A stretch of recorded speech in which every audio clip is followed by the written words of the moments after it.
Now, do you have limited space, but you still want to have a continuous harvest? Well, in today's video, we will be discussing how you can maximize your limited garden space by growing cut and cover grain crops. So whether you have a small space and you just want to get a continuous harvest, in today's video, I will share with you my favorite cut and cover grain crops that will allow you to maximize your limited space and get more out of your limited garden space. So all of that is coming up. Welcome to Veggies and Herbs. I'm Ruben Olale. Now, before I share with you my favorite cut and cover grain crops, let's quickly discuss what the concept cut and cover grain crops entail. So cut and cover grain crops, it means that those are the plants that you just remove their leaves or their stem for harvest. So you can harvest their leaves, and as the name implies, it just means you can cut and they will come again, you will cut and they will come again. So whenever you harvest the leaves or the stems of these plants, they will always grow back. So by doing so, you can have a continuous harvest from these plants without having to remove the whole plant. For instance, if you grow a cabbage head and you harvest that cabbage, you will have to remove the whole plant. But with cut and cover grain crops, you can actually get multiple and continuous harvest from just planting that single plant or that one plant. Now, my first favorite cut and cover grain crop will definitely be spinach. It is easy to grow. You can plant them in containers or you can plant them into your garden. Require, like all plants, fertile soil, well drained. And once you have sown your plants, they should be ready for harvest after 30 to 45 days. And the beauty with this is you can just harvest the outer leaves and get a continuous harvest from your plant. So after a couple of harvests from the plant, you will be required maybe to have a second sowing, but by planting spinach, you can definitely get a good continuous harvest from your limited space. The second crop will definitely be arugula. Now, arugula is a herb type of plant that have a peppery, spicy taste. You can, similar like lettuce, you can sow them directly and also just harvest the outer leaf. It's best to use your arugula, or it's also known as rocket, while the plant is actually small and tender.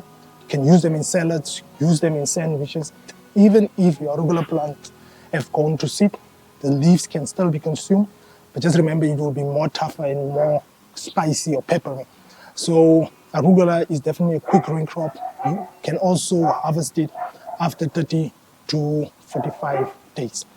Now, Chard, which many people confuse with spinach, is a staple in many South African gardens. The classical variety used to have white stems. You also get different colors, especially the rainbow colors, and you can actually use them just to bring some color into your garden. Swiss chard also require fertile soil, well-drained soil. You can sow them directly into your garden, or you can transplant them, start them indoors and then transplant them into your garden. When you harvest them, just ensure that you harvest the outer leaf. So I try not to have too many Swiss chard plants in my garden because they can actually last for over a year. They do well in cool seasons, but they can even be grown through the year in many areas, but could go to bolting in much warmer climates. But Swiss chard is definitely must-have. I definitely love the fact that you can have different colors that can actually just bring some beauty and lovely color into your garden. Now, the next crop will definitely be kale. Kale is well known for its nutritional value. There are different varieties. I've tried out the curly leaf variety. I've tried out the black Tuscan. I've also the other variety that is currently growing in my garden. I love actually the big leaves. So similarly, like all brassicas, kale require fertile soil. You can start them indoors, sow them directly, and they will just continue to provide you with some lovely leaves. So you can either grow them in a shady environment, also is suitable for containers. So if you do not have a lot of space, you can definitely sow your kale in containers, and they will just continue to provide you with lovely, healthy, beautiful leaves. Now, the next crop is related to Swiss chard, and many people grow this crop mostly for their roots, and that is beetroot. So many growers prefer to grow beet either for their roots, or you can also grow beet for their leaves. Now, it is not really a cut and come again crop like the leafy greens, but what you can do as a gardener, if you want the leaves, while your beets are still developing, you can just go and harvest a couple of the leaves from your beets.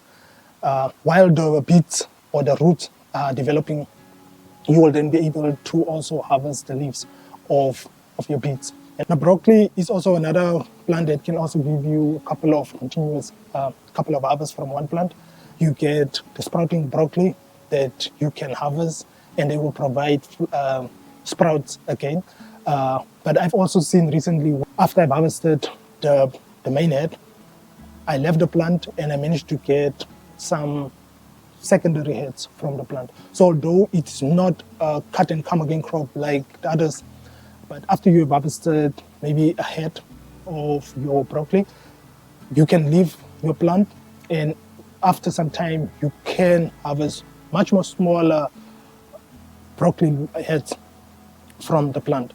But if you want to have a continuous supply of broccoli, it's better to plant the sprouting ones that will allow you to harvest them continually. The good news is that most herbs can actually be grown as cut and come again crops. So by planting herbs, you can actually get continuous harvest out of your garden. So there are different ways that you can actually plant your herbs. You can either plant them directly into your garden, or you can actually plant them in one container. I have a container here that I've actually planted some thyme. Also have some sage and rosemary. And this will allow me to actually grow a couple of herbs in just one container.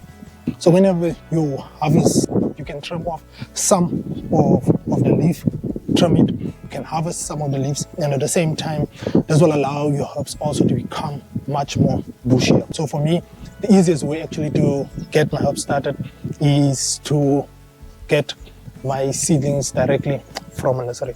But definitely, herbs is definitely one of the way that you can actually also maximize growing cut and come again crops. But these are my favorite cut and come again crops that I prefer to plant in my garden. Let us know what are yours. Obviously, you can harvest the greens of your green onions and they will grow back. I know the lettuce are certain varieties that you can grow, and you can grow that you can harvest at the outer leaves and they will grow back. Celery is also another one. But please let us know what are your favorite cut and come again crops. Now, in addition to using cut and come again crops to maximize your limited space, you can also use succession planting. Click on this video if you want to check out the strategy that I'm using for continuous harvest, and I'm looking forward to see you in the next video. Keep on sowing and growing. Peace.